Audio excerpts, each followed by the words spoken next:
Welcome to a very special holiday edition of TFL Talking Trucks podcast. We drove a lot of pickup trucks this year. Thank God. And big SUVs. And how about we look back and pick our best and maybe the worst? There's a worst? Yes. Really? Yeah, I like that, Andre. How should we organize this? Well, I think we should go really, first of all, last 12 months of time, brand new vehicles, brand new pickup trucks and we SUVs. can't talk about his old Cummins. So we cannot talk about old Cummins. Well, then what am I here for? It's not in contention. Yeah, It's not the case. We cannot talk about what happened in 2023. Right. Okay, we cannot say that. And also, we can organize it by classification. Really, the tiniest pickups to the biggest and the heaviest. Yeah, and for those of you who are listening, there are 3 of us on this podcast because it's a special holiday episode. And we're on our couch. Yeah, but for those of you who are watching, we've got 2 cameras, so I don't know which one to look at. I think we look at that one. Okay. No, this one or that one. No, that one I think is the main one. That's not the main one. All right, well, let's rock it, huh? Let's start with, what do you Compact. say? Compact trucks. Yeah, Compact, mini trucks. There's only 3 trucks in the compact segment. Yes, well, Come on. 3? Yes, I figured it'd take you a while. Yeah, 3. Wait a minute. Are you talking about the Honda Acti? Yes. Oh, yeah, we're acting. Yeah. No, we can't. We K can't. trucks. We cannot talk about K trucks. Actually, maybe we should. We should talk Because about they're We very, have one. They're very controversial, actually. And they're Yeah. very compact. Yeah, No, I'm talking about the Ford Maverick, Roman. Well, let's talk about the K trucks. Then we'll get to the Maverick. Okay. So, as you guys know, right, we bought an Acti, which is there's a segment. Let's take a huge step back for all you guys who don't know. There's a huge. I think that's probably in some ways the biggest truck news of the year, that these guys who are driving like HT Silverados are now switching to little Japanese K trucks. So in Japan, they have a segment of vehicle called K, and they have cars and trucks, right? And Yeah. Yes. The rules are. I mean, in little vans. Oh, in yeah. little vans. Yes. And the rules are it has to be 600 cc's or less, and it has to, I don't know what size-wise it is, but basically they get taxed a lot less than a regular full-size car. And so there are these really great little trucks built by, ours is a Honda called the Acti. They're all-wheel drive. But the cool thing about them is they've got these giant beds. So you've got this little tiny truck with a little, in ours the engine is actually mounted in the bed. Yeah, it's mid-mounted. Yeah, Subaru does one, I believe. Suzuki. Suzuki, yeah. Yeah. Daihatsu. Daihatsu, yeah. And Most brands in Japan have one. And a lot of Americans are falling in love with these things because A, they're super kind of fuel efficient. They're certainly unique. Yeah, they're fun to drive. They're fun to drive. And also capable. They can carry a heavy weight. Right, so they've got huge payloads, but the cool thing is, like on ours, the sides fold down. Yeah. And then, like Tom uses it to take the garbage out because it's super easy, right? You don't have to lift it over like a lifted, tall truck. F350? Exactly, yeah. It's like a side-by-side that could theoretically be street legal, but a lot of states are being... Yeah, and then the reason easy. the reason they're in America is after 25 years, there's this 25-year You can import them. You can import them. Yes. And the Wall Street Journal just did a story basically saying how there's a lobby that's trying to outlaw them, and we can guess who probably is in the lobby. And there's a different lobby trying to in-law them. In-law them? Yeah, exactly. Technical word.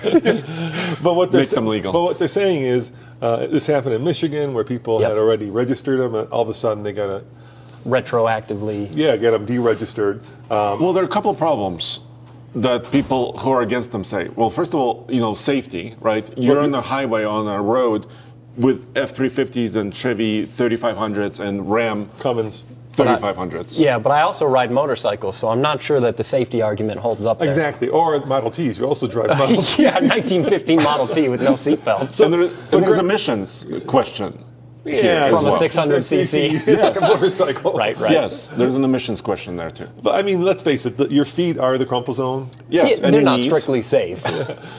But You do have seat belts. I mean, they have a lot, Yeah. all the features that you might Absolutely. expect. Yeah. and people are falling in love with these things because they're cute, they're capable, they're thrifty, and people in government are trying to outlaw them. And then the people who love them are saying, like you said, hey, I ride a motorcycle or Model T. That's much more, or Jeep, right? Our 1945 original Jeep. Also no seatbelts. Also no seatbelts, right? These classic vehicles are much more dangerous than these little K trucks. So in some places like Texas, they're illegal. In Colorado, it's kind of a question. I've seen people, actually ours is not titled because of that. Yeah, so we here just in keep ours up. Colorado, you can get like the vans or some of the cars registered, but the trucks specifically, it could be the exact same vehicle, but if it's the truck version of it, versus like the van version, then you're going to have a hard time getting it kind of registered like here. this leftover chicken tax deal, right? Because it's like it depends on what the use case for the vehicle may or may not be. So it's quite complex. Yeah.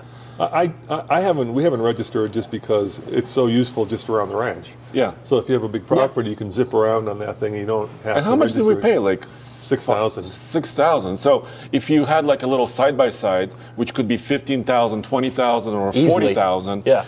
This is $6,000 and it's very useful and also four-wheel drive. It is four-wheel drive. Ours is four-wheel drive. Yeah, it's awesome. Yes. Actually, it's all-wheel drive, Andre. It's all-wheel drive I think all it's- the time. Or is it four-wheel? Doesn't it say 4WD on it? It Why also are we says talking about 12 valve on K-trucks the for back. so long? 12 valve? Yeah, it does. Because they're cool. Yeah. Yeah. So that's I wanna the talk about seriously new compact vehicles. trucks. But yeah, if we But- move to new vehicles from this year, which is kind of our bread and butter, that's most of what we do. All right, so let's talk about the Maverick and let's talk about the Santa Cruz. So the Santa Cruz got a facelift. Yes. So the Santa Cruz now has tow hooks poking out in the front bumper. Which we they, like. They redesigned the grille, they redesigned the front headlamps. But you know what? If you put a new Santa Cruz versus the previous year, it's kind of hard to tell apart, right? It's not a big change. Paint the tow hooks red. You can do that too. And the Ford, of course, big announcement. And let's be completely transparent here. We've got one coming any day now. Yeah, we ordered one. Announced that finally you can get the Maverick with the hybrid, which they've had all along in the Escape. They always had the hybrid, Right, which is- but all-wheel drive. All-wheel drive, yes. Yes. So the Escape hybrid was available, which is basically the chassis and the engine powertrain for the Maverick. But for the longest time, you couldn't get a hybrid and all-wheel drive, which is a shame because they forced you to get the stronger engine, the bigger engine, but it got much worse fuel economy. Exactly. Yeah. So now you can combine a little bit more towing with a hybrid powertrain, which is very efficient, and also all-wheel drive capability. And that's what we ordered. What are we looking at officially? You remember what the MP? How much? Yeah, on our all-wheel drive hybrid.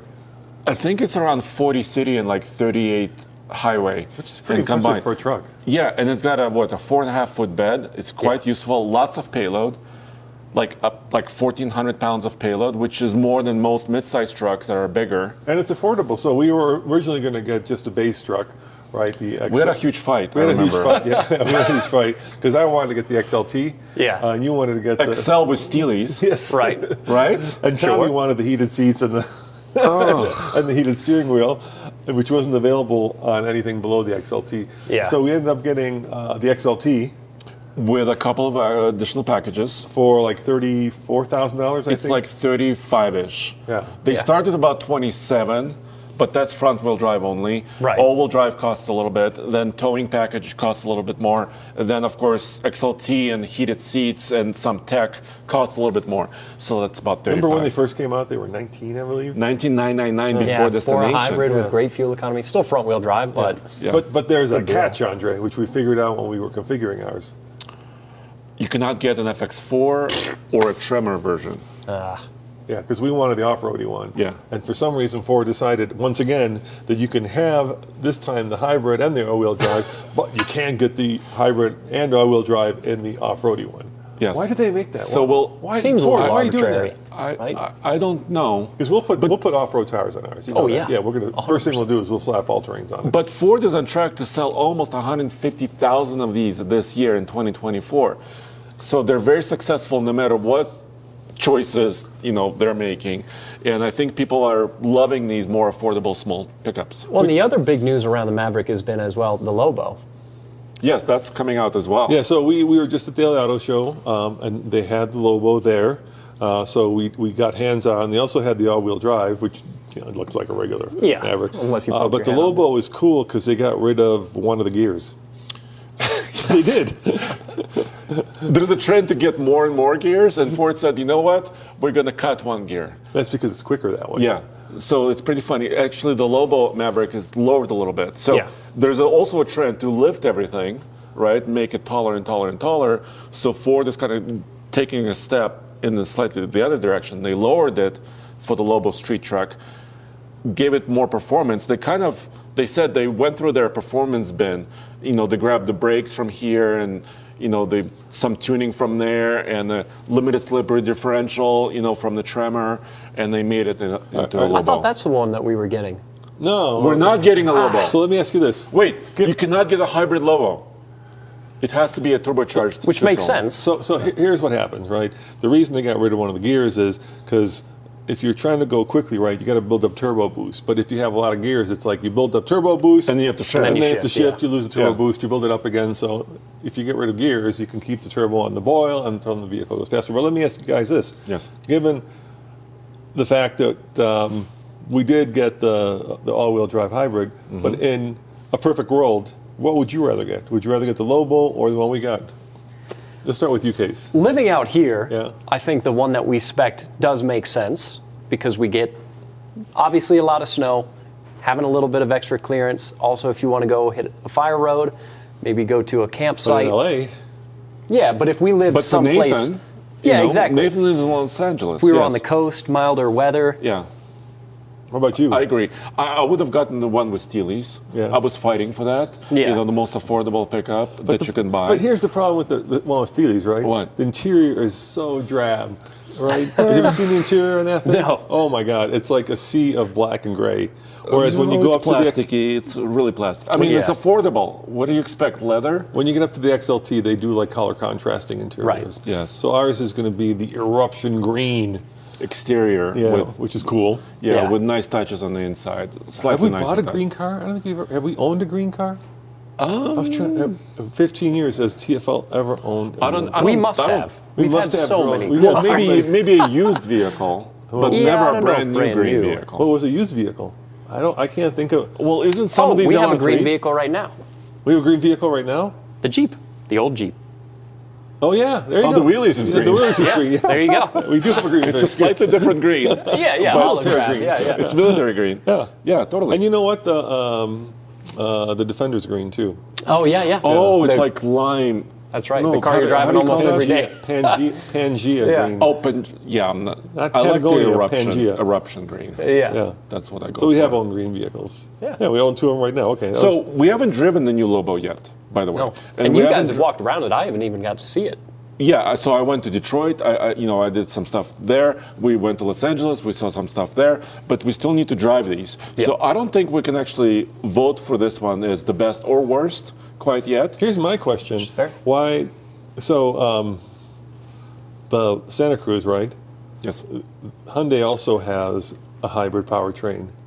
and they're not putting it into In the Santa Cruz. And also the XRT, their off-roady kind of all-terrain model of the Santa Cruz, it's kind of a mild upgrade. You know what I'm Yeah, saying? it feels more It's- appearance than. Yeah, I mean, they give it tires, right? You know, quite good tires, but I wish they would lift it up a little bit more and just Yeah. make it a little bit more macho. Something along the lines of some of what Honda is starting to do with the Trail Sport Yeah, they're packages getting that a little actually bit more have skid macho and plates. macho and macho. Yeah, yes. have some pretty serious all-wheel drive systems. So, but why haven't they done that? Why haven't they? You know, with their direct competitor doing it, why? And I think I may have a reason for that. Have you remember when we Well, did I that think it video? takes a time and money investment. What's the new the new truck that the Hyundai Group is building that we're supposedly not getting? Oh, the Oh, it's a Tasman? Kia Tasman. Yeah, the Yeah. Kia Tasman. I've been watching a lot of videos about that, and I got a feeling it's coming, guys. I think it's coming to America. I disagree. Do you know Well, why? where is it manufactured? So chicken tax. Yeah. So in order for the Kia Tasman to come here, it has to be built in North America. And as far as I know, they're building it overseas now for Australian and Asian markets, right? Yeah. So they have to have some sort of factory. It's a body on frame truck, which is good. I think we're Yeah. transitioning to mid-size trucks. We are transitioning in a very clever way. Thank you, Roman. You're Yeah. welcome. We're transitioning Seamless. to mid-sized body-on-frame vehicles now. And if they can't get a factory going in North America, they wouldn't be able to sell one here. Well, and this is also a very competitive truck market where They have to fight against the Tacoma. Yeah, and people are very brand specific. So Kia coming in trying to compete would be tough, as Nissan has found out. Well, so Trump has threatened tariffs on any vehicle coming into America. yeah, so outside of the continental, United States. He's saying, yeah. Yeah. He's saying Just the continental like United our, States. Exactly. Our Maverick was built in Mexico. Yeah. yeah, so Thank that God might it's start to be thank an God issue. it's here. Yeah, Well, it's not here yet. Well, no, but it's here in We America. don't have it. We don't have it in Yeah. our hands. It has officially been imported. We know that. under the wire.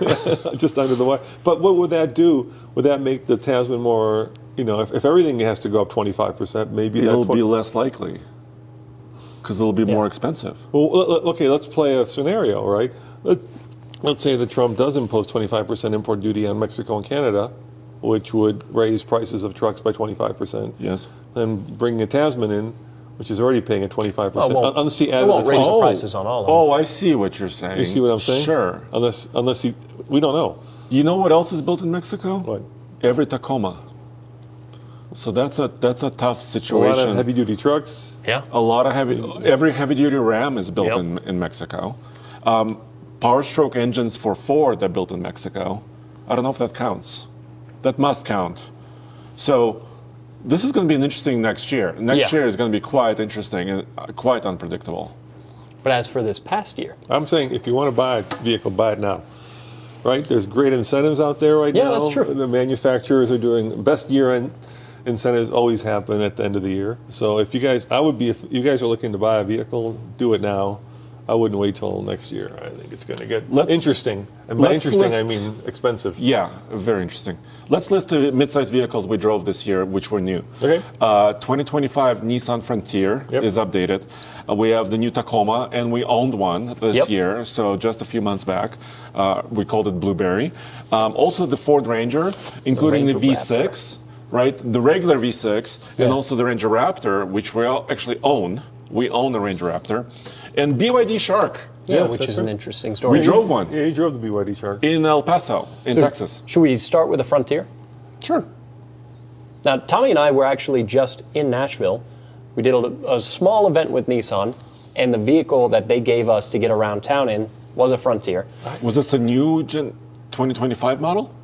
I think so. Yeah. I have a believe question. so. I have a What? question for What? you though, and I have a question for you, Nissan. What? So one of the reasons we are so excited that you guys got the Frontier was we have this little arm that we put in the hitch that we put a camera on, and we get really good car-to-car shots. Except for some mysterious reason, your truck didn't have a hitch.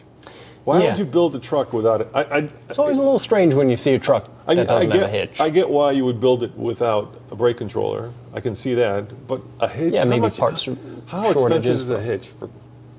For The only time I've seen pickup trucks with no hitches, and this is usually like mid-sizers we're talking about, like Colorados or Canyons, Frontiers. they're rentals. Yeah. That's the only time I've seen it. Like if you go to like a Hertz. Which makes or- sense. They might not want people towing with a rental truck. Yeah, maybe they don't want people towing, and you save $200 maybe by not installing a hitch on that truck. But really, I mean, every pickup has to Should have have a hitch. I mean, Yeah. that's what they do, right? They tow and they haul. Or- You yeah, can't yeah. tow without a hitch. Yes. Yeah. Yeah. I was really shocked by that. I'll tell you what is still good about the Frontier, though. For people that loved the old school Tacoma, but are maybe not sure that they want to go into a turbo 4-cylinder powertrain, having the more traditional V8 powertrain in that Frontier, Or V6, yeah. or not V8. I wish that would have been rad. I wish it was a V8. Yeah, actually. more traditional V6 rather, is a nice option to have there on the market because a lot of vehicles are moving toward turbo 4-cylinders. Yeah, So- and they have a 9-speed automatic, which is actually quite good. Yeah. So when you combine that V6 with a 9-speed, which actually came from the Titan, so Yeah. it's actually a pretty robust system in the Frontier. Yeah, so the Frontier now almost feels like a better third-gen Tacoma, which I think is something that Those are people fighting want. words. I thought that's a pretty strong statement. Third gen. I think I agree. Yeah, I agree. good. I'm not disagreeing with that. So they changed the interior on most new Frontiers. They made the screen a little bit larger, a little bit more modern. They changed the front end, but once again, they didn't go far. If you look at the pretty new minor. 25 Frontier versus the previous one, they're almost identical looking. So it's not a huge update, and also no hybrids. Yeah. So I think if Nissan wants to really make inroads and really fight against the others, I think they should offer more powertrains, just choices, more choice. How many does Ford offer with the Raptor? Well, with the Ranger. Raptor, 2.7 V6, and then a 4-banger. So three So engine. three. Yeah. I think if you- Toyota has several too. They have kind of the base 4-cylinder turbo, the regular 4-cylinder turbo, and the hybrid. So they also have three. GM only has one 4-cylinder Yes. turbo high output now. Yeah, Oh, they've switched all high output all the time now. Yeah. I don't know, guys. I'm kind of two minds. Half the time I kind of love and miss the fact that the V6. I actually like the Pentastar a lot, the Stellantis product. I find that they were very reliable, but at the same time, they're all thirsty, right?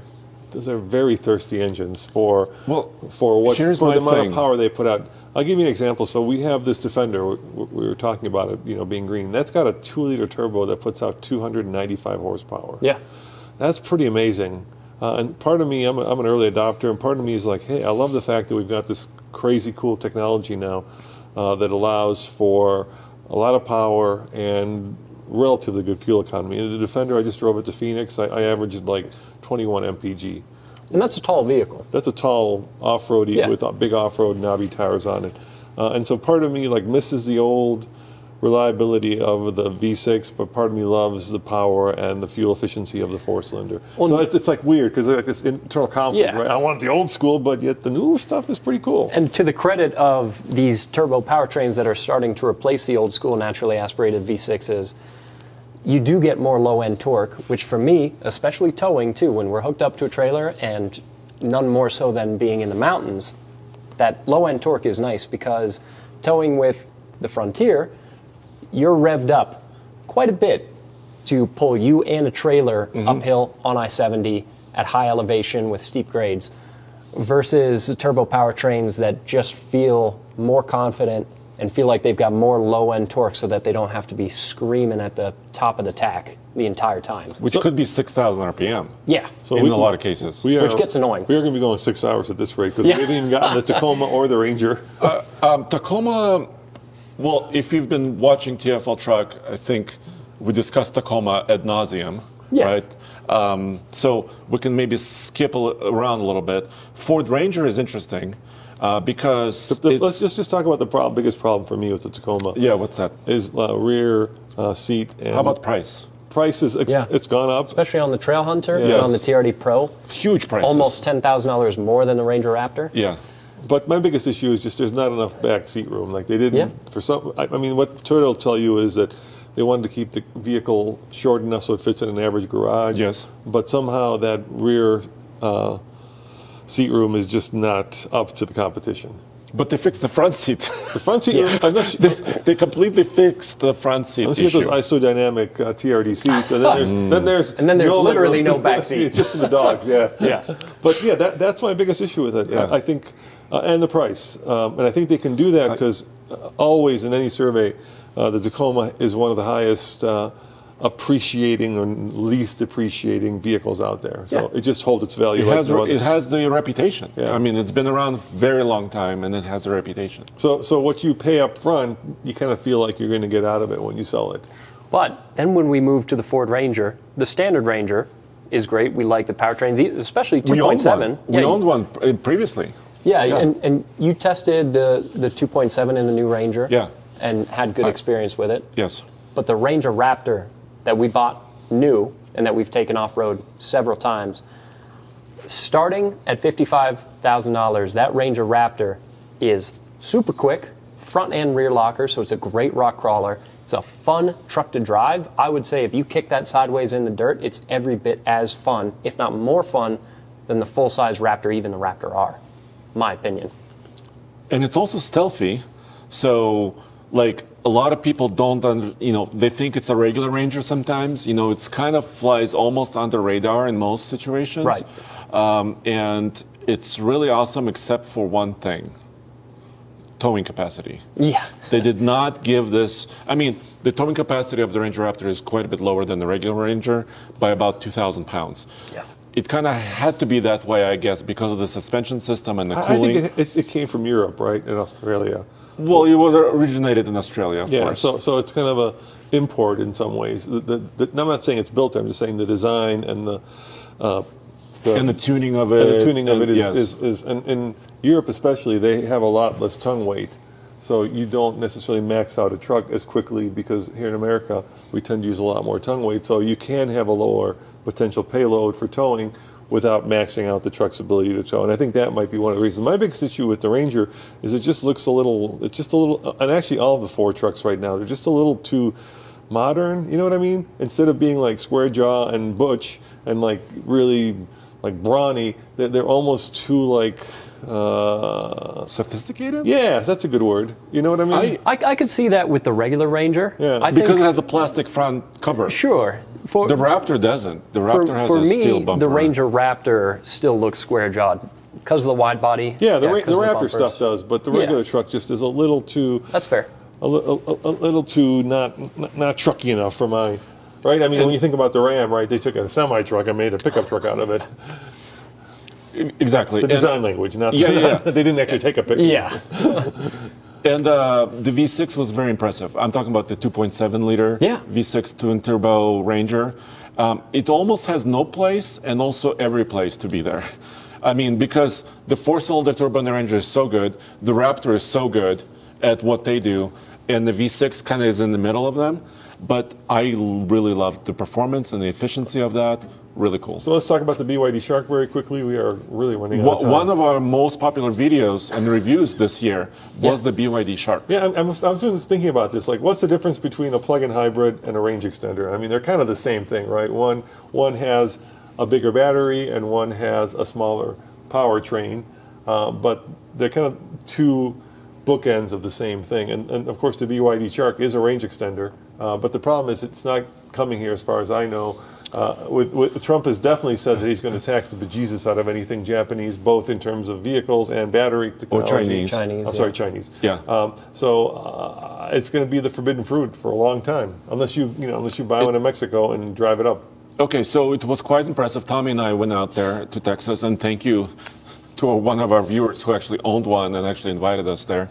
And it was super impressive, except it didn't feel like the suspension was a little bit bouncy, like it wasn't like the suspension didn't feel like completely baked, and maybe some of the like regen and acceleration didn't feel completely baked, but the technology worked and like it was comfortable, it was relatively quiet, but it's probably not coming here, but it's still interesting to see. It is definitely interesting, but probably something that will remain forbidden fruit. So let's pick our favorite midsize truck of the year. Andre, you start. The 2.7 V6 Ranger. Ranger Raptor. Not the Raptor. I'm Ranger Raptor. What? Really? I'm 100%. Ranger Raptor. It's so much fun. It's so much fun, and it's the most value for money because that's a top dog Ford, and you compare it to, let's say, the Trail Hunter or the TRD Pro Tacoma, it's $10,000 less. Almost, yeah. At $57,000, it starts screaming value, which, $55,000 is not a small amount of money for any vehicle, but the amount of performance that you get out of it, and compared to the TRD Pro and the Trail Hunter. But do you guys have a boat to tow? Do you guys have boats? We do not all of us have boats. Andre. I have a little tiny sailboat, but you don't really need to tow it. Yeah, but we'll hang out on your boat. Because my V6 Ranger will take it there, okay? We'll drive the Raptors. And then you also compare it like to the AV Canyon, right? And that's also $10,000 more. Yeah, it is. Yeah. So if you go like apples to apples, top dog Chevy or GMC versus top dog Toyota versus top dog Ford, Ford is just head and shoulders cheaper, and you get the same stuff, right? Lockers front and rear. Yeah. Well, you can get a Colorado ZR2 for less than the Raptor, but you could. But you have a four-cylinder turbo in the Bison, right? Yeah. The Colorado ZR2 Bison, and those. You were talking about the engines, old versus new tech. Those four cylinders are still a little bit buzzy. They're not pleasing, right? It's not really pleasing to drive I had one. Yeah. I had the Colorado Trail Boss, and I was never totally pleased with the sound. But to be fair, on the Ranger Raptor, you can change that exhaust note. You could. And it's all buzzy. No, but it still sounds like a V6. Yeah. But it's less four-cylinder. It's more six-cylinder. Yeah, it's arguably better. All right. So full size. How about we switch? Yeah, let's go to full size. So full size. Not a heck of a lot of new stuff happened, but we did get a refresh for the F-150. So we did get that. So slightly different styling, some more options, more hybrid F-150s. We have basically a really updated Ram 1500, including the RHO, including the new Rebel truck, new engines. The Hemi is gone. Yeah. The V8 is completely gone from the Gone, Ram. but It's not hurricane forgotten. season. Yes. Ram I'll lost the CEO and gained the CEO. I'll make a bold prediction with Tim Kuniskis, the new CEO of Ram. Yes. They're going to bring that Hemi back. Hemi is, that's why they're giving away like the F500Es, because you just got one, right? Yep. So that they can Very make cheap. up their credits. Yeah, so exactly. they can bring the Hemi back. So all of you guys out there who are giving Case and Tommy, a lot of crap for getting a Fiat 500e, that is allowing Stellantis to bring the Hemi back. I'm not joking, seriously. No, I agree. Yeah, that's so absolutely right. Go and get yourself a free 500D if you're in Colorado, and then wait a few years and the Hemi will be back.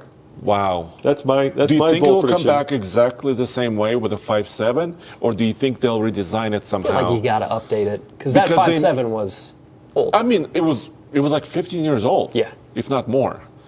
So you have to update it somehow. I don't know why. Like remember when we had that Tatra, right? That old I wasn't around for You weren't that. around for that. That had I remember the had a Tatra. Hemi. Yeah. 2.5 liter V8 Hemi. Why not make a smaller displacement V8? Does it have to be 5.7? Why can't it be? It doesn't have to. Why can't it be a 5 liter V8? Yeah. So- like Ford. Like So Ford, to- exactly. Yeah, Toyota has had like 4.7s. GM had 4.8s. It could be a smaller displacement. Or you a go large- the 6.2 route like GM.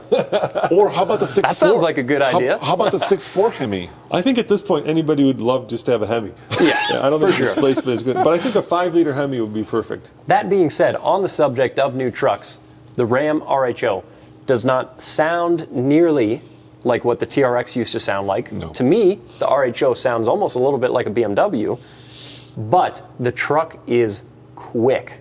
It is properly quick. It's surprisingly quick. And the suspension, phenomenal as it always was. You and I Even almost better. felt like maybe the suspension on the RHO might actually be even better than it was on the TRX. It seems like Ram engineers, they learned from the TRX, obviously. Well, I mean, wouldn't you account for that by the fact that you don't have this big old heavy, very heavy, Could be. supercharged Nose heavy? Yeah, exactly. So now Yeah. you get a lighter truck. It's going to perform better. It's going to jump better. It's going to get better fuel economy. Yeah. So I mean, it's cool to have this big old lump of metal in the front with a supercharger producing 700 horsepower, but you shave a couple hundred horsepower, a couple hundred pounds off of that thing, and you're going to get a much better performing truck in a lot of ways.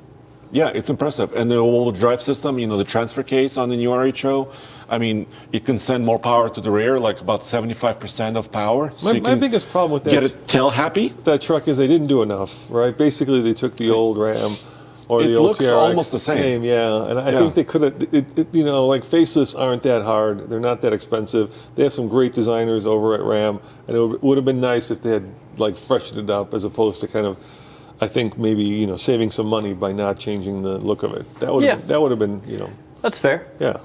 Otherwise, because But I if it feel keeps the I feel price down. yeah, it does keep the price down, but it also keeps like your neighbor from getting jealous. And it's nice to have your neighbor jealous when you bring home a new truck. Yeah.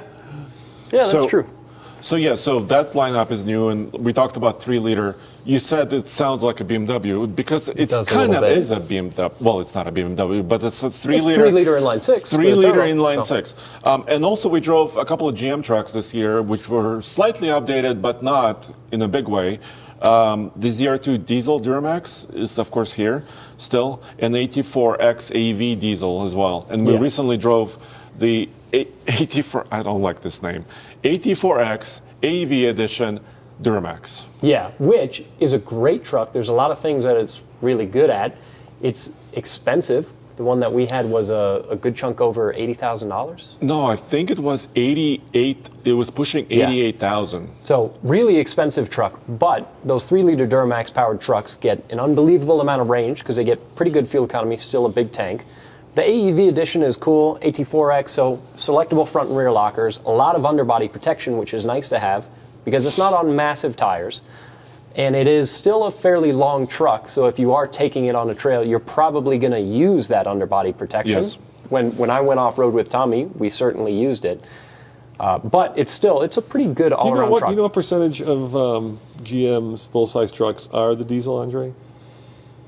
I don't know if they list those numbers, but I think it's near 10%. Yeah, I think it's fun. It's not a huge percentage. Yeah, a little bit of that could be kind of be careful what you wish for, right? So in a heavy-duty truck, the diesel is obvious. like 70%. Yeah, because or 80%. Yeah, and now it's a $12,000 option in Ford world, but people high want, output, people want it because it gives you a lot more capability.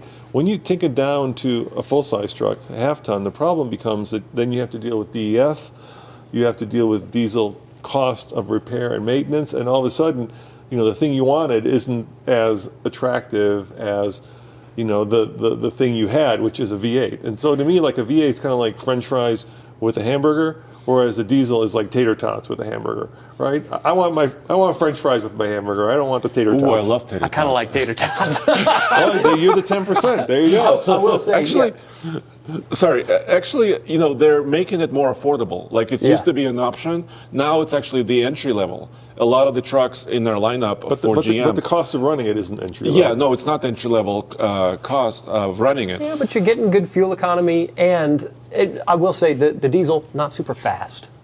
No.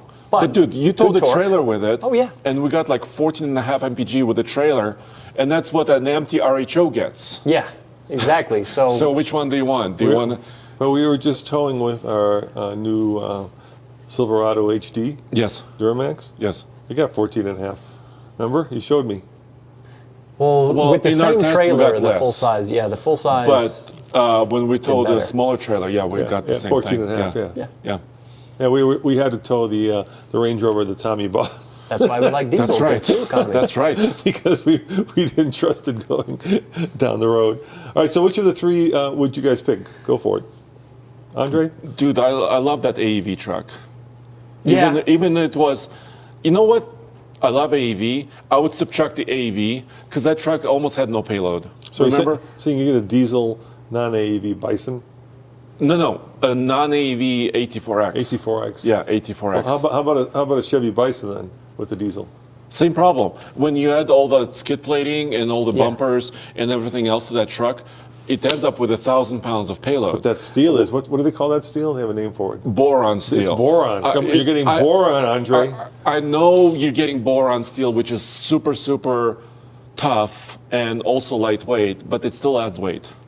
I mean, if I won the lottery, I would go AT4X, diesel, AEV. I like the underbody protection because if I am going to run a trail, and if I bought a truck like that, I'd like to. I'd go RHO. Yeah? Yeah, I like the RHO. I think, like I said, it's kind of the perfect light version of a TRX. TRX Lite. TRX Lite, yeah. And I love a straight six. Lower calories, right? Yeah, Just yeah. I might just wait a year, let them figure it out before. Yeah. The first year are always a little streaky. All right, shall we move on to the next category? Yeah, heavy duty, and then we'll end up with SUV and electric. Yeah. Also, because we drove a lot of electric pickups this year. Yep. We drove quite a few SUVs, and not a lot of actually happened in the heavy duty space. We drove the new 6.8 liter V8 in the Ford Super Duty, which is kind of their entry level engine. We actually purchased a heavy duty truck this year, which is a heavy duty trail bus Silverado. And if you're wondering why we didn't get the Ford, watch the video at where, Andre? TFL.com. There you go. That was And well also rehearsed. patreon.com/TFLcar. Right. Thank you for your support, as always. Yeah. If you want to support us, where should they go to? Right there, patreon.com/TFLcar. Yep. All right. Nice plug. So, you know what? Next year, 2025, the new Cummins is coming out. We basically know it's going to be a Cummins, and the specs are going to be unveiled in a couple of weeks, in January. And Ford, of course, is not going away. They're still there with their Power Strokes. So I think next year is going to be hugely important. But I think we know what our best is, at least for me, it's the new Silverado Duramax. Yeah, we bought one. Yeah, I mean, there was a reason we bought it. Yeah, the Trail Boss. I mean, it's the first time. Although the Trail Bus is kind of a cosmetic thing. Yeah, it's still you're not getting an off-road KO3s. which is nice. You're getting KO3s, which is amazing. Yeah. Great tires. Yeah. But everything else is just cosmetic. You're getting tow hooks. You're getting blacked out badges. It's not a dedicated off-road truck, but Right. the KO3s, especially in the snow, nice to have. It's going to be nice. My biggest issue with that truck right now is that it doesn't have a 4 automatic.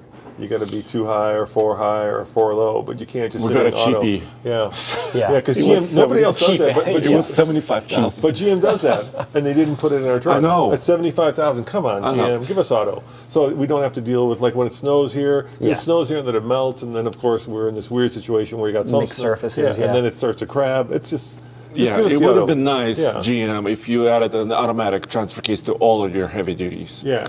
Yeah. Please. Yeah, I think that's like the one thing that Chevy could do. It that has w- cruise control, though. Yes, it does have cruise control. That would make it stand out above the competition. Yeah. Right. But at the same time, would make it much more convenient for the customer. I think I would take that over some of the other stuff that we got. Okay. Yeah. Yeah. And by the way, Like- guys, like- remember your choices I would because take that over a sunroof, which we didn't get. So no, sunroof, I don't care I actually don't care. Yeah. In a truck, anymore. I don't care. Yeah. Yeah. Remember your favorites because at the end of this episode, have to pick the one? we're gonna have the ultimate. Okay. Yeah, easy. All right. SUV, yeah. So SUV space is pretty exciting because almost every SUV has been updated or redesigned or upgraded. So the segment leaders, best sellers are of course GM, right? Tahoe, Yukon. The Escalade, the new one, is not quite out yet, but I was fortunate enough, I went to Texas. Arlington, Texas is where the Tahoe and the Suburban and the GM SUVs are made. So the Tahoe Yukon had been updated. I just went to Nashville to drive the new Armada. They're calling it all new, and I crawled around underneath it, inside of it. It is all new. Yeah. New frame, Yeah, I new drove interior. which we don't have there, but I drove the Infinity version of it. Same vehicle. Oh, the basically. QX80. Yeah. Yes. The QX80 is also updated for this year. The ones we didn't drive is the new Expedition, but it has the same powertrain. Still has the same EcoBoost V6 twin turbo powertrains as well as the Navigator. Yeah, we had the Armada here at the office. It's nice. It's a nice interior. It feels like a big update on that, which I is think it's one of the biggest updates. I think Yeah. they really like. and it feels like it, and Yeah. it looks like it. Yeah. Plus, they went once again. Got rid of the V8, went to a twin turbo V6, as is the way with all things in this world now. Yeah. Out of those three, I've only driven the Infinity? Yeah, the Infinity. That's the only one. So I really can't comment on the Tahoe or the Yukon or the Expedition or Navigator. Yeah, we actually tested the Infinity here as well, the Yeah. QX80 as well. I'm thinking right now. So the other trend here in the SUV space, we're talking about truck-based. We're not talking about like little crossovers or little SUVs. Yeah, they're built on truck frames. Is that there's first of all more luxury, also 24s. Almost every one of these SUVs is now rolling on 24-inch wheels Yeah.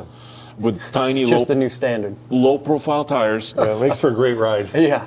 But when I drove the new Suburban with Super Cruise hands-free in Texas on a gigantic freeway on 24s, and they dialed it in because it's so heavy and so long, it was actually a nice ride. I'll tell you what SUV was my favorite that we drove this year that's not on this list. What? GLS 600 Maybach. Oh, that's right. Oh, but it's not really a pickup-based No, SUV. but That's $250,000. It's a good one. Yeah, it better be a good SUV for over $200,000. Actually, that was really good. It was. I That drove was a it home. spectacular. I took it home. It was my birthday. That's So a good thank you, birthday. Roman. I drove that's it home a for good one birthday day. It was a SUV. nice birthday So present. that was quite special. So I can't really comment. Like I say, I drove the QX80 and I liked it. So that's So the one I would I pick. think the jury is still out. Yeah. Because we need Yeah. to test the new Fair enough. Expedition. I think we need to bring the new Armada over here, to Colorado, and get a Tahoe out here Yeah. as well.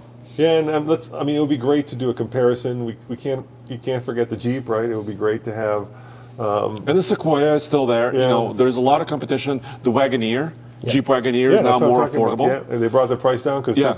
I remember we drove that this year at the Chicago Auto Show. They Yeah, let it was us like walk 130,000. It was a lot of. It was over 100 and I want to say it was 130,000. I thought it was or maybe over 115. Yeah, it was a maybe big price tag. It was a Yeah, lot. that's It was lot. a big price Yeah, tag. I think Jeep has figured that out too. People don't want And to they pay moved that. that price down on most of them. So the Jeep Wagoneers. I think my favorite experience in this segment was still in that Suburban.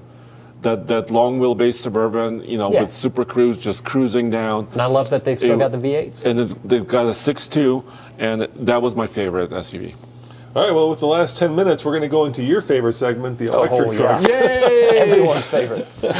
Yay! We saved the best for last. Yes. All right, so we've got a bunch, though. In fact, the more new electric trucks here Than ever. As opposed to anything else. And it's funny, Case and Andre, you guys know this, but a lot of us, at least in the comments, a lot of you guys, accuse us of like promoting electric vehicles, and we cover what's new, right? Yeah. And this is exactly a good example of that. We're biased towards news. We have right? we have 2 new HD trucks, kind of, sort of. Really, they're not even new, right? They're just. But we have 5 new electric trucks, and so even though our coverage may skew toward electric trucks, it's not because we're pushing electric trucks. It's because that's the new stuff that's come out, and we try to be fair. So let's go through the electric trucks, Sunday. What are the 5 that we have? So really, at the beginning of this year, we purchased the Cybertruck. I mean, I think we really there was a big decision. Yes. I think we did not make it lightly because it was $100,000. It was a big purchase for the company. Hey, here's a quiz for you guys. How do you make 2 million reservations disappear like that? You get rid of a $39,000 pickup and make it $100,000. It's amazing how they evaporate. How you go through 2 million reservations. So we have that. We can talk about that. Yeah. We recently just sold it. Yes. I put Rev and Ram Charger here because they were supposed to be here. Because they were supposed to be here, but they're not. So we can kind of put it to the side. Silverado EV RST. Did a couple of events. We had it here as well. Yep. Sierra EV Denali, also a new pickup related to the Silverado. And R1T, the Rivian R1 lineup is new, even though it doesn't look new. It's all new underneath. It's really all new underneath. Yeah. That's a lot. All the trucks on this list, we probably talked about the Cybertruck the most because it's the one on this list that we actually owned as a company, and it was arguably the most buzz around maybe any truck this year. Well, definitely any. ID Except buzz. for the ID buzz. Or So- maybe the BYD. Yeah, that's true. Okay. But there was obviously a lot of interest or controversy I'll give around you the my truck. take on the Cybertruck. You have the situation, like I pointed out at the beginning of the segment, that you've got somebody over-promising and under-delivering. Yeah. Which is always bad, right? So Elon came out there and he promised it at $39,000. He promised that it would outsell the F-150. He said it's the best pickup ever made. And none of that has a big claim. Actually proved to be true, right? Yeah. We don't know how many they sold, but certainly nowhere near the amount of F-150s they sell. The price was $60,000 more expensive than he initially stated. And is it the best pickup truck out there? In my opinion, no. I think it's a really good car, actually. Yeah. If you called it a cyber car, I'd be much happier than calling it a truck. But having said all that, the other problem is it became extremely politically polarizing, right? Yeah. And not just politically, but socially polarizing, because it became kind of the poster child for everything that's wrong with EVs, or if you're a Tesla fanboy, everything. In the one that we had as a company, we got flipped off in it more times than any vehicle we've ever owned. Yes, I mean, this or that. It was both fingers. But also pictures. Yeah. People that's like true. to take pictures of it as well. So some gave you the thumb and some gave you the other finger. Which is crazy because at the end of the day, it's just a piece of metal with wheels. Yeah. It's not. It's not that big of a deal. And actually, we talked a lot about other $100,000 vehicles on this list. Yeah. It's not the only $100,000 truck. So I think the problem is that you've got this vehicle that is a lot of hype and that people have made up their minds about. Yeah. Not based on the merits of the vehicle, but based on whatever their political beliefs are, or whatever their beliefs about Musk are, or whatever their beliefs about EVs are, right? And so you kind of miss the truck that's hiding underneath all that. And to me, the truck that's hiding underneath all that is actually really good because it did bring a lot of interesting things and new technology to the table. And it got lost in all that, right? Four-wheel steering. Sure, other companies have four-wheel steering. I had a 300ZX that had four-wheel steering, but this is 10%. So 10 degrees in the back. Yeah, 10 degrees, sorry. So it makes a truck that is very big and usually cumbersome actually easy to park at the Trader Joe's parking lot, which is the worst lot in Boulder. Steering by wire, too. And then you got steering by wire. Yes. So now you don't have to turn the wheel more than 20 degrees either way. And it's variable steering by wire, so the slower you go, it changes. And at first that's kind of weird to get used to, but once you get used to it, it becomes very handy. Yeah. You've got a truck that had, and this is also smart, dual lockers that were both mechanical. Yeah. You can look at the Lightning. Well, then when they enabled them.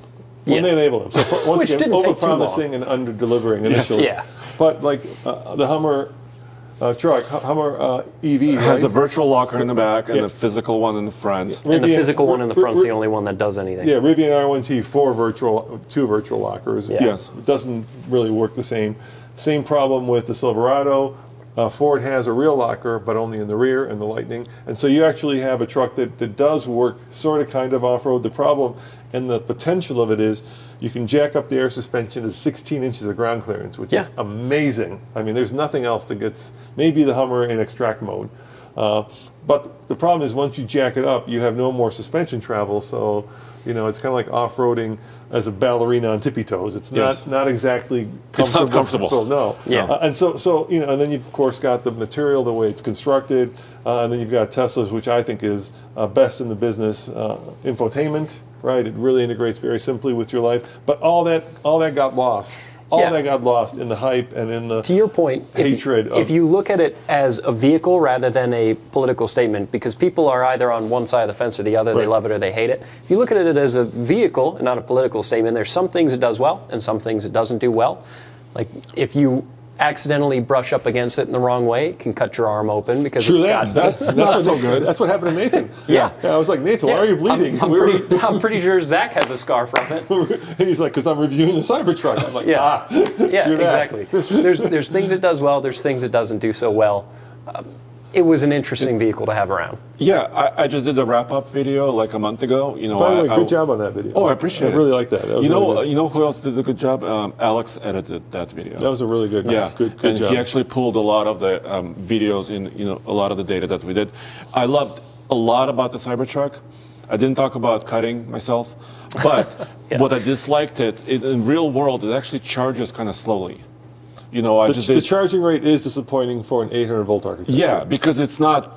Once again, it's under-delivering on the promise. But that's because most Tesla superchargers, only the version 4s are capable of providing that much power. Yeah. So it only charges at I never got it above 160 kilowatts. Which is actually really poor. Which is really poor for a vehicle that has... Like a Hummer EV can charge at 350 or 360. I saw 368 on that. Yes. Same thing with an Ioniq. Yes. So the visibility out of it was pretty poor. The visibility is poor, and build quality on some road tripping is sketchy, pretty questionable, and road tripping is poor. Like around town, to go to the ranch and back, it's a great vehicle. But if you want to go to Las Vegas, for example, or Moab, now it becomes a problem, right? So that's where I was on the Cybertruck. Yeah. So I think good vehicle, but a lot of serious issues. The other problem with the Cybertruck was you had all these YouTubers, like talking about Whistling Diesel, right? Who just makes his channel popular by destroying stuff, right? That is he is destruction porn at its best or worst, depending on what your opinion of him is. But he took the Cybertruck and compared to the Ford, dropped it off of a big rock, the back end broke, and everybody's like, and yet we took it to Moab twice. Yeah. We took it sled pulling. Yeah, we took it. We pulled 30,000 pounds with it, and the hitch did not come off. It did not come off. So I don't know. It really depends on your experience with it, I guess. But the problem is every influencer and YouTuber, bought one, and then you're going to get a lot more views by cutting, carrots with the frunk. Right, by sticking a carrot in there, than you are by actually proving that you can stick your hand in there and not get it crunched. So, I think there were people who got their hand crunched. Yes, there are people, but once again, I think this is like everything. There's good and bad, and you're going to get a lot more views with the bad than with the good. So I was fortunate enough. I went to Seattle to drive the second generation of the Rivian trucks. Once again, they look almost identical. That's there's some light changes, the little LED changes. I mean, there's serious changes underneath, right? Oh my God. Yeah. So when we arrived at the drag strip at the event near Seattle, they had tire warmers on the Rivian R1T. That's pretty serious. They were serious. They were checking tire pressures, they had tire warmers. There's people in helmets. And I'm like, wow, this is serious. Kind of impressive. So then we got into it. The tires were specific to the quad motor, the new quad motor, 4-motor system, and they raised the top speed to 130 miles an hour. I love to go 130 in my pick-em-up truck. Every day? Yeah. Usually those trucks' speeds are limited by tires, right? If you look at the RHO, it's 118. But if you have tire warmers. But if you have special tires and tire warmers, you can now go faster. Look, I love RJ's commitment to the environment and the active lifestyle. I love the fact that they're putting chargers like Bryce and Joshua Tree. Yeah. I mean that's so cool. But dude, I mean there's a reason the Tri-5 Chevys are all different. And that's because people want to show that they have the new version. And the problem I have, even though underneath they got rid of, tons of copper wire.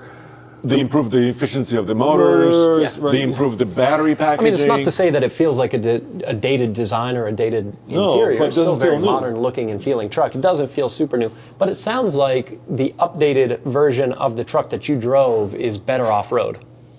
Yeah, because the problem was with the quad motor, and also there's now a tri-motor as well for the second generation. And the dual motor system is that, you can get it kind of in a weird situation where electric motors actually hate going slowly. Yeah. Where this, you're trying to crawl over a rock and the motor is like trying and it's actually heating up. I'll give you the problem in a nutshell for me. So for 2025, I gave a lot of serious thought to buying one, right? The truck is all new. Yeah. And we make money by you guys watching them, right? That's how we make money. If you don't watch the videos, then we can't pay for the truck and we lose money like everybody else because the videos pay for the purchase of the truck. The hard problem I kept running into was no one's going to watch the videos because the truck looks like the same truck from 2 years ago. Which is fair, especially from a video standpoint. Yeah. So I went to the event. I knew all the updates they made to the trucks, and I was at the Charger recently, and another Rivian pulled up, and I couldn't tell if it was new or old. Yeah. Like I had to look all the way around it in order to figure out which one it was, and I spent every day looking at pickup trucks, and that's how similar they are. All right, let's keep going. I also drove the Denali CR-EV. Yeah, the new GM. And now we have to pick our favorite. But you guys didn't. We didn't drive it. You guys didn't drive the CR-EV Denali. We drive the but Silverado. you drove the Silverado, right? I mean, what those two bring to the table are huge batteries and huge range.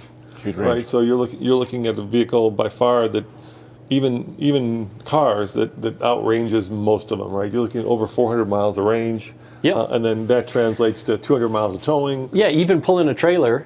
Andre and I did a comparison. I was in the Silverado EV, and we pulled a 6,500-pound trailer over 230 Which is a box miles. trailer. Yeah, it was a high-profile trailer, and I got over 230 miles before we stopped to recharge. Yes. Pretty good. Yeah, and so I love the Sierra styling more. Yeah. I mean, they're almost the same vehicle, right? They Sure. have the same batteries. They have some of the same, technology underneath them. But I love the interior in the CR-EV Denali more. I love the way it looks more. It's a little bit more upright. Do you like the midgate? You think that's useful? And we've seen it before in the Avalanche, but you like the midgate. Midgate's cool. Midgate's cool. Yeah. Midgate's cool. The problem, what I was afraid of, is it would rattle or make noise or make wind noise. But they actually, in the Sierra specifically, Well, it's not their first rodeo. no, they dialed it Yeah. in. It's actually They a got pretty it. good system.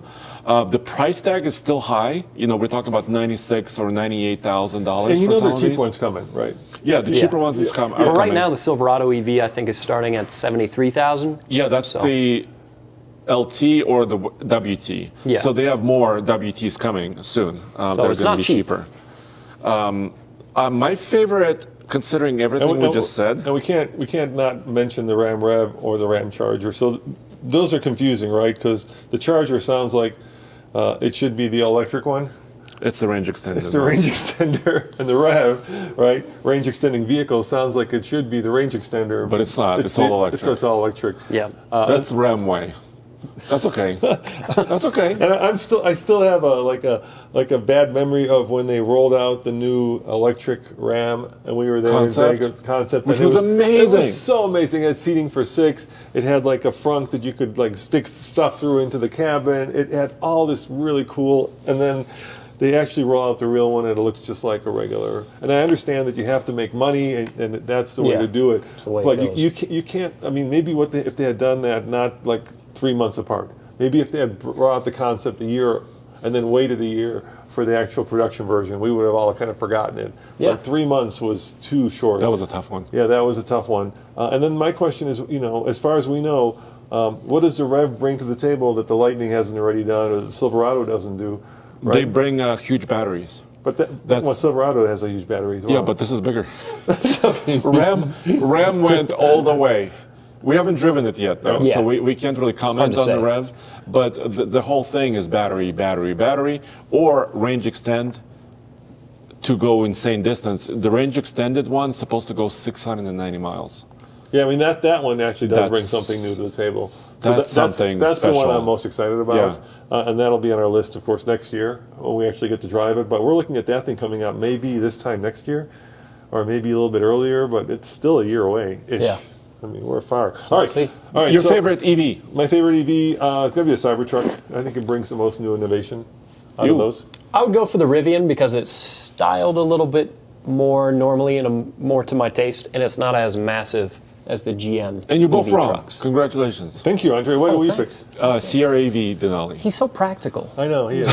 Picking the trucks that tow the most and the furthest. He's got a This boat. guy. He's a boat guy. Yeah. You know, boat, you know, It's all okay. about his boat. You know- Are you a boat guy or? Yeah. No, it's not everything about the boat. So here's the thing. It's all about Do you like the yacht, Cy- do you like yacht rock? Are you like Steely Dan? Is that? Oh, yeah, there you I go. think he's a yacht rock kind of guy. No. Jimmy Buffett. Buffett. Jimmy go. Buffett is the only way to go. Oh no, he's dead. New Shoes Radio. No Shoes Radio. What's his name? The guy who does No Shoes Radio. Kenny Chesney. Kenny Chesney. Yeah, There you he's go. the new Jimmy Buffett. All right. So now we picked Jack Johnson. Each segment. You have to get out. I like Jack Johnson. Yeah. we have to end by picking the one truck of the year that you found. Above all of them. Above all, the one truck to rule them all, gentlemen. To rule them all. Which one, Andre? Let's start with It you. is the BYD Shark. No. That's the first. You just got to move to Mexico to have it. Exactly. You know what? Yeah. One truck to rule them all. Including SUVs. Sure. Yeah. Because we talked about Yeah, of course, Tahoes and yeah. Suburbans. And GLS 600 Maybach. Yeah, including my bot. You could pick the BYD Shark. You have to buy a place in Mexico to buy it. Yeah. But Move to You know, I Guadalajara. was really impressed with the V6 Ranger, not the Raptor, the V6 Ranger. It was quick, efficient. more It so has- than a taco, huh? It has more space than the Taco inside. It still doesn't have full-size space, which kind of upsets me a little bit. But if I have to go regular Ranger. Okay, Case? I'd go Ranger Raptor. It's Ranger just Raptor, I'm with so you. much fun. Nice. Nice. Wait, It's, did we it's not almost strictly, agree? We almost almost did. You were wrong, but it's almost okay. It's not the most useful truck on this list. It's one of the less useful ones because it's the not a most- huge I think bed. it's the most fun to drive. It's the most fun. Yeah, most I fun think to so. drive and the best value. Yep, And- on this list. Yeah, and the most like goodies for your money. And it's still got a bed and a hitch. You can tow a small trailer. How much does your boat weigh? 6,000. You could tow that with So the Ranger Raptor, barely. 5,500 is the You could Raptor. kind of. So if you are quiet, you could tow it. Is that Just drain the fuel out yeah, of it. exactly. Is that wet or dry? Let's go dry. Yeah. Bam. Take the tower off the boat. Take the fuel out. You know, the boat has a 45-gallon tank. Ooh, that's Like So a if you ballast. drain the fuel, Oh, the fuel tank. Do you have ballast tanks on the boat? no, We're getting way off. we topic don't have here. ballast. I don't have. I'm old school. Okay. I like natural waves. I don't like ballast. I kind of feel like that's a lot of credit for Ford. So let's pick our second one. We need to spread the I would love. go AT4X, There you go. the 3-liter AT4X Okay. AEV. Denali EV Sierra. Really? Interesting. Dude, it was really good. It was comfortable. It was quick. Of course, electric trucks are quick. Yeah. It charges really fast, even in most cases. I know. You know. It also has supercharger access now, right? So you can come up to a Tesla station. I'm going to go with the Ram Charger. But it doesn't exist yet. Yeah, but that's what I want. I want the freaking It's the one range you want? extender. Yeah. Yeah. Yeah. If I can't get the Shark, I'm going to go with the Ram. Yeah, I think Sierra EV kind of, except off-roading. Yeah. They did not nail off-roading because it's a Denali and it's not an off-road vehicle. Huge wheels. Huge wheels. I would buy EV Denali. I would shrink the wheel, give it a little bit more all-terrain tire. I'm also tempted Yeah. by the Rivian. Yeah. I've heard good things about the Rivian. Mm-hmm. You know what? I You know would what be I'm really tempted about is the one that we did the video on in after the El Auto show or before the El Auto show. The little tiny guy. I'm sorry. Come on, wake up, Andre. The little guy. Where we, am I? We were in LA. Rivian? The R13. What's the little R3X? guy? Oh, Yeah, R3X. R3X. Yeah. Oh, Yeah. wow. Oh, But- that but- one. Yeah. No, you save it for the car podcast. Oh, that's- Yeah. But still, You gotta that's cool it. Yeah, gotta cool it. Gotta say that. But why is it taking him so long to build that damn thing? The Chinese I would don't have know. had that thing built 2 You know years what? ago. You know They what? would've. You know what's not on this list that also came out What's that? this year? The Scout. That's true. Yeah, we haven't got to drive the because Scout, it's but still 3 years away. I mean, as come far on, as Scout. EV goes, the Scout's the one that I'm the most excited about. Come I on, agree, Scout. yeah, with the range extender. Yep. Yeah, hell yeah. We got a reservation on that. As does everybody else. Yeah. Yes. Once again, 2 million in reservations Yeah. and nothing. Yeah. And nothing to show for Seems it. like that's got the potential to be a proper off-roader too. Yeah, it's not on this list, but we did see it. Tommy did go and check it out. Whether you like Chinese vehicles, electric vehicles or not, they have rewritten the book on how long it takes them to actually come out with a new vehicle. And I think they can do that because of the electric, right? Electric motors, much simpler, electric batteries, much simpler, so then you can concentrate on the body. and But if it takes them a little bit longer and that keeps you from getting stranded in the middle of an intersection because you're in a vehicle that was revealed maybe a little, rolled out a little too soon. Yeah, well, that's the price of being an early adopter. And it's quite the price to pay. Yes, it is. It Yes. is. All right. Well, guys, thank you all for watching. Head on over to alltfl.com for more news, views, and real-world reviews. And happy holidays. Yeah, happy holidays. Happy holidays, yeah. We're not going to stop testing pickups, by the way. No? We're going to continue going. I don't know why we would. Why would We stop have us? we have more drag racing. We have more iGauntlets coming up. Towing tests. Off-roading. Off-roading tests. We seem to have a Raptor R sitting right there, and a Raptor Ranger. It's looming. Yeah. We can Why see it, is there a they can't. Raptor R looming over us now? because we're going to do a lot with those. Yes. Yeah. Because we're a couple of lucky kids. Yeah, Yes. a couple lucky kids with the biggest toys in the sandbox. Nice. It's true. All right. Speaking of expensive trucks, the Raptor R. Yes. 113. Okay. All right. Thank you. See you guys next time. Ciao.